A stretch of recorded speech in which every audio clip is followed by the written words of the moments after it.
Alright, we're into March of 1866. Ready for a new turn. Before we begin, though, I want to make note I gave Custer's forces one step back because we gave him the wrong column shift. He only loses 2 steps in that last battle with old Bazaine, not 3. So we returned one of his infantry units back to full strength. We're getting ready to roll for the naval superiority, and hopefully for the Imperials. They get it in the Caribbean. We'll be right back. Alright, well, unfortunately there ain't no die roll modifiers, and I don't know if we did this right the last time. Maybe we did. Allies control 3 or more ports. I'm pretty sure we followed those rules. But as you can see, nobody qualifies for any modifiers. The most we control on the Caribbean is 2 for the U.S. You have to have these areas garrisoned. So we'll be rolling for the naval superiority die roll with just 1 die. And we'll use the brown one. We'll use a neutral with a 4. Alright, no modifiers, and a 4 equals allied.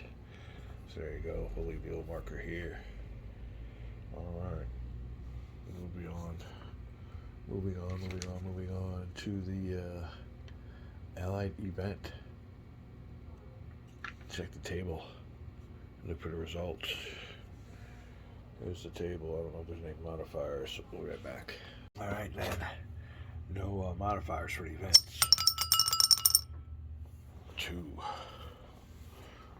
With the event table on the allied side.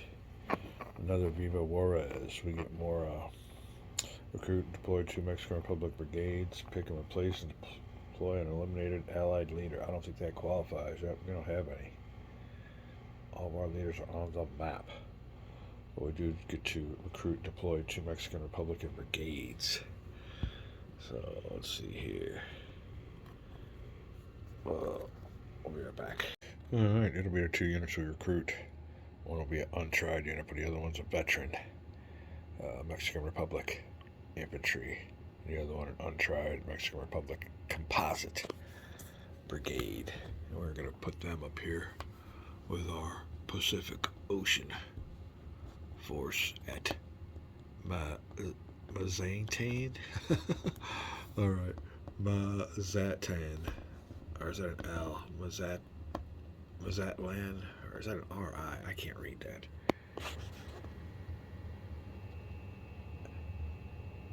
Mazatlan.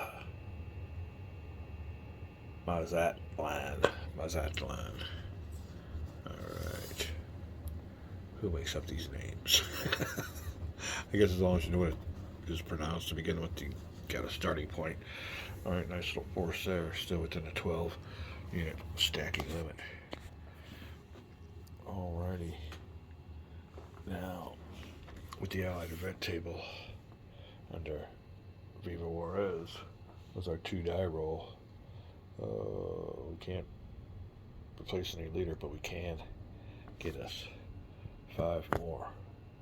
That'll raise us up to a 6. Alright, we still got, what do we have? Allied action points generation. Be right back. Alright, for our leaders on the map, the Allies have 1 Sheridan. We have 2 Juarez. 3 Wallace. 3, 4 Escobardo. 5 Placencio or whatever. Let's see here. 1, 2, 3, 4, 5, 6. Oops.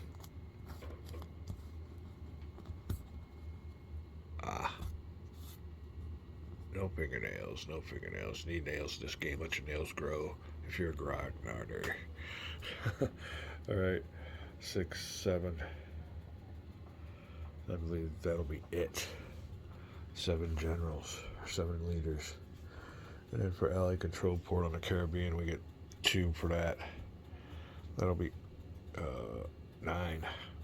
Check my numbers, we'll be right back. Alright, that is 9. The 6 will give us just what we need.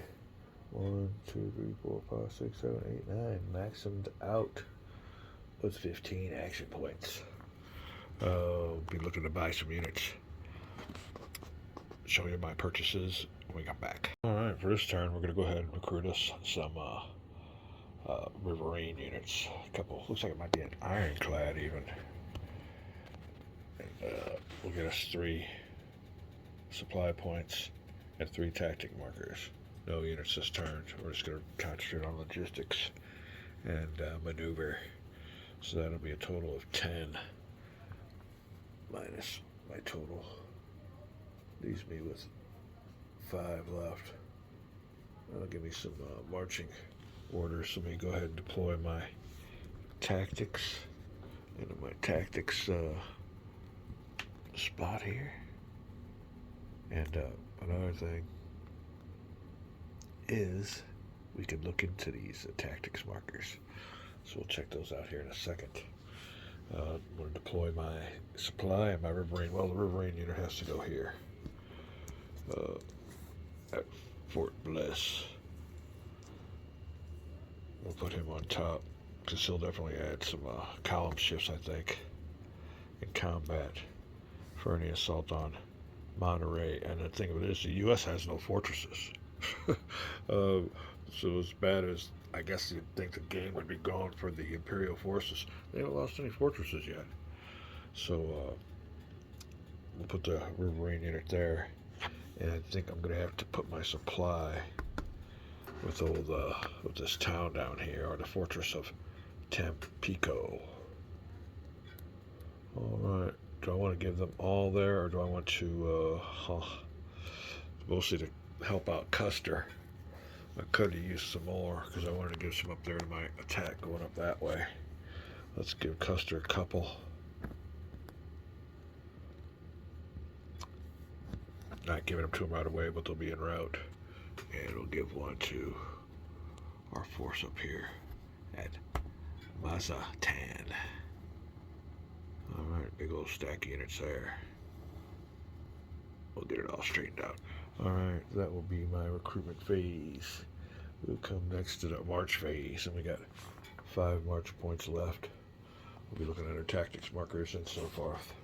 Look at the board, we'll be right back. Alright, we're back here with some Rio Grande War, but it is our action phases, our march phases. I have not forgotten about these optional rules that I want to employ. So we'll be keeping an eye on them. I had to have me a little printout of them because I believe the optional rules are on the back of these charts. So I think I'm running out of black ink. It says I got enough black ink, but it's hard to tell. We're using all these rules. We just haven't had a chance to employ them yet. But we are very much aware. We are moving on with the Allied action phase, or march phase, whatever it is. I gotta find out what we want to do. We got 5 action points to spend on marches. Looking over the board. Will the Allies move? We'll be right back. Alright, then for our first action point, we are going to deploy a partisan unit. Now, I just looked this up in the rules, and it says in deployment, when you've recruited them, you can deploy any Mexican Republic units in Mexico or the U.S. So I'm going to think this is going to be legal. I'm going to take one of these partisan units and go 1, 2, 3, 4, 5, 6. Twice his movement point on the road, and he'll go ahead and garrison and capture us, or not capture, but just garrison Corpus Christi. Now we get credit for the port. Now with my next action point,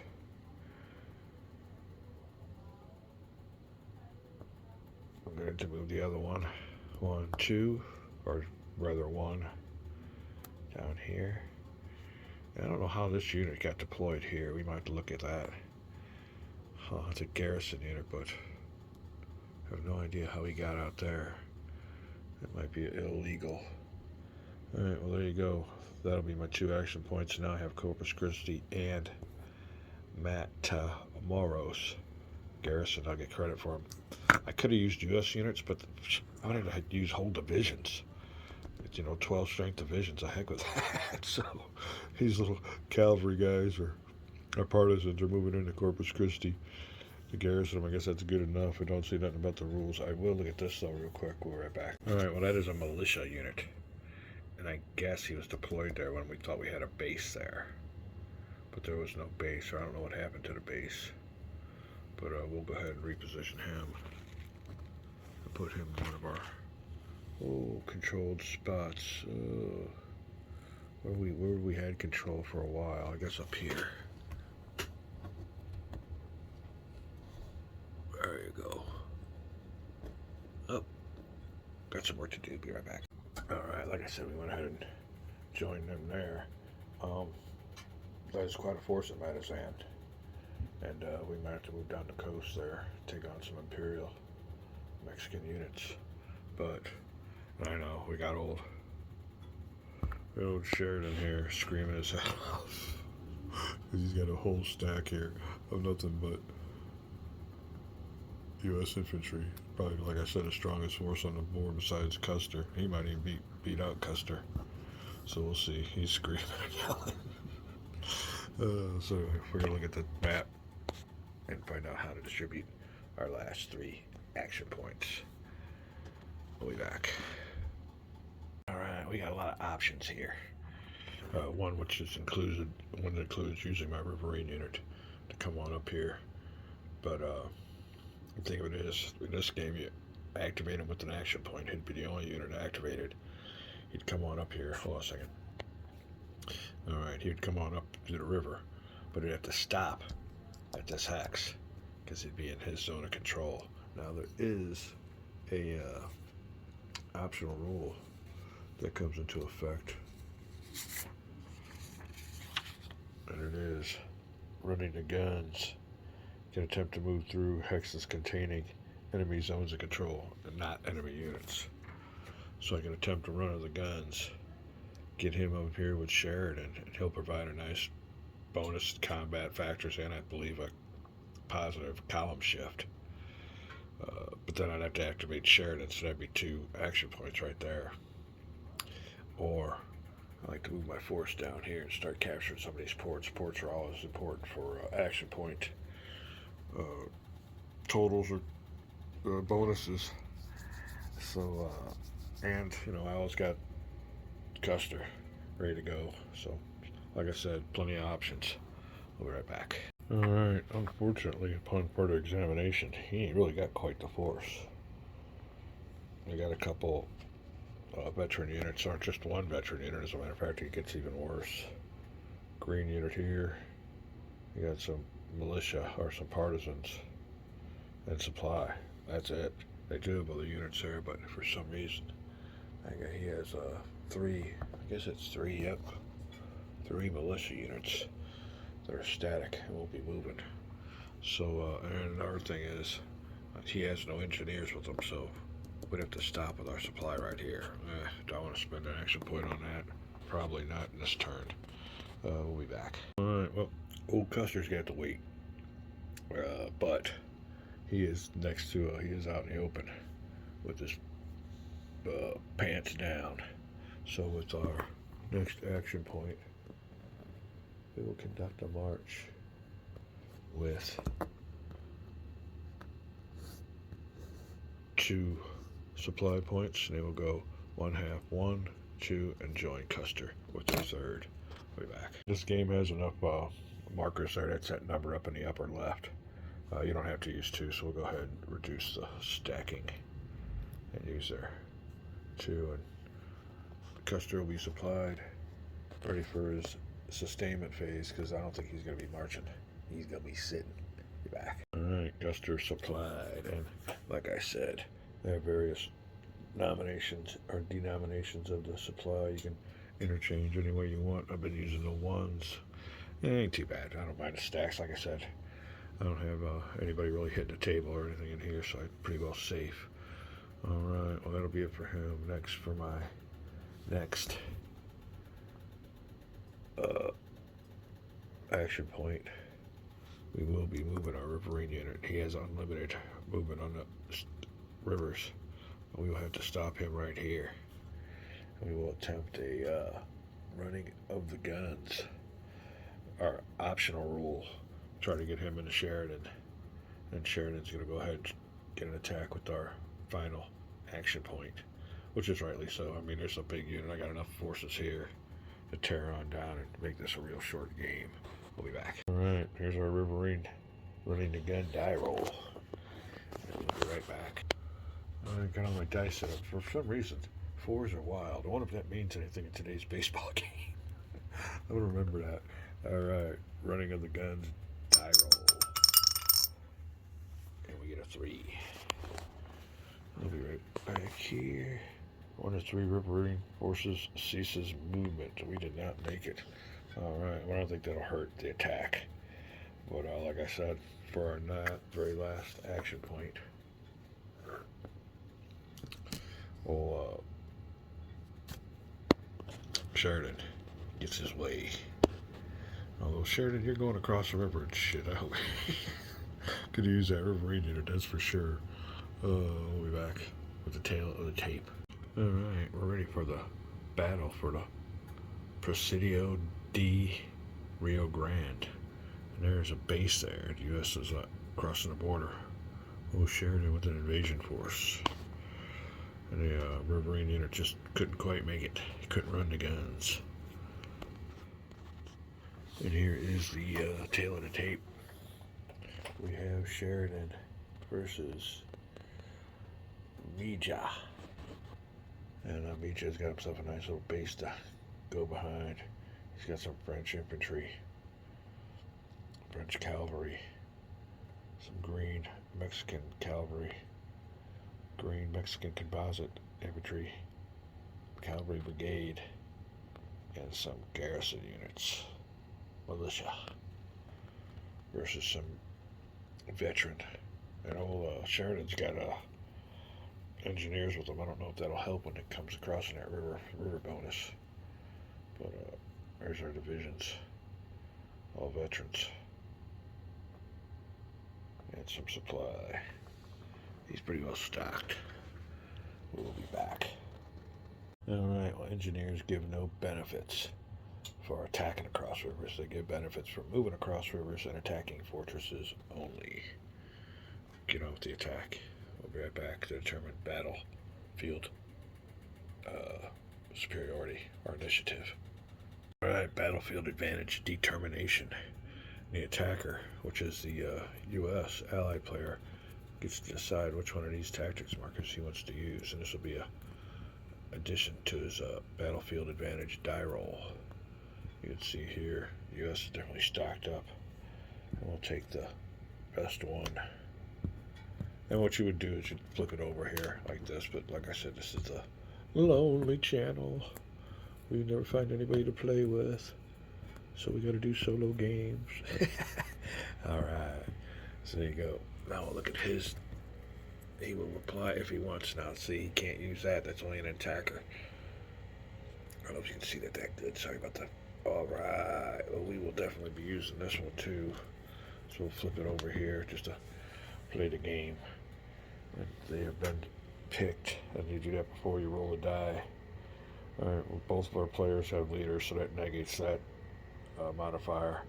Both players have veteran units, that negates that modifier. We have both placed one tactics marker. You reveal the tactics marker for the die roll, and it'll be a +1 for the U.S. They come out ahead on that. We'll be right back. All right, forgot to hit the record button, but on the old battlefield or battle box, the result was Allies got a +1 for their tactics, but it didn't help them with the one die roll, so they lost the battlefield advantage, which is we'll see what kind of effect it has. But here we go, and the Imperials will be fighting first. We'll be firing first. We'll be back. All right, we are ready to cross the border to Old Presidio di Rio Grande, and it is a base.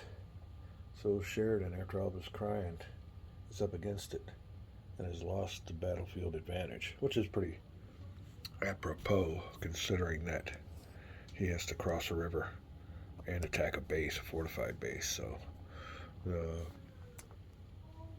momentum or the initiative is with the Imperials. They get to fire first. We will reveal the green units.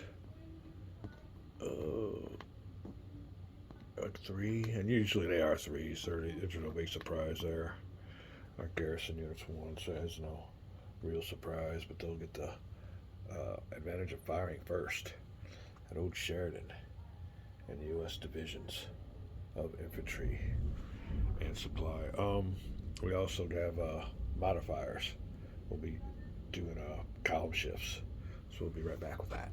All right. Fortunately for the Imperial player, having the battlefield advantage has its advantages, and we will use the conductor withdrawal of this force, which means no combat will happen, and the Allies are out of action points. So there you go. That definitely helps. That'll take care of that. You can avoid and the thing of it is, you don't have to. You can go ahead and combat, but I think that'd be the best move. Let them hold off. You don't want to give Sheridan and all those forces a chance to fire at you. So that'll be it. We'll be right back. On second thoughts, we're starting out with a base number of 16. We have a good chance to get some good hits and a retreat, but from there we will go to the column shifts. So I think we'll go ahead and fight them. Old General Magi, he's got a pair. Let's see here what we do with the column shifts. Let's do over here and we'll add these on up. Alright. Combat procedure. Base number determined, column shifts. Fire shift to the right, blah blah blah. We know all that. Supply shifts. Alright. Sheridan's definitely going to spend a supply. 1. And then he'll move it down in the defender's favor, which will be this way. 10-14 table. Alright. Naval support shifts. None. Attacking engineers. Attacking a fortress. Nope. The Imperials are not attacking a fortress, and they don't have any engineers, or do they? No, they do not. Alright, terrain shifts. Alright, well, he's attacking the U.S., so he will be going across the river. So let's see there, river, hex side, shifts to the column. River. 1 to the right. So, nope, that'd be another one against him. Yep, coming against the river. What says R? What's that mean? Hold on a second. Alright, well, we have us a conundrum here. Because he's attacking now. He'll be firing at Sheridan. Sheridan's got a base. He'll be going across the river. Well, you only pick one. You can only take one of the terrain modifiers, whatever one's the best. So, base and river. Oh, what we see here. Fortress. Town. Open. Coastal sea. Base. Shift column -1. River. Shift column -1. Alright. They're both -1. I don't know what this R means, so I'm going to have to find that out here real quick.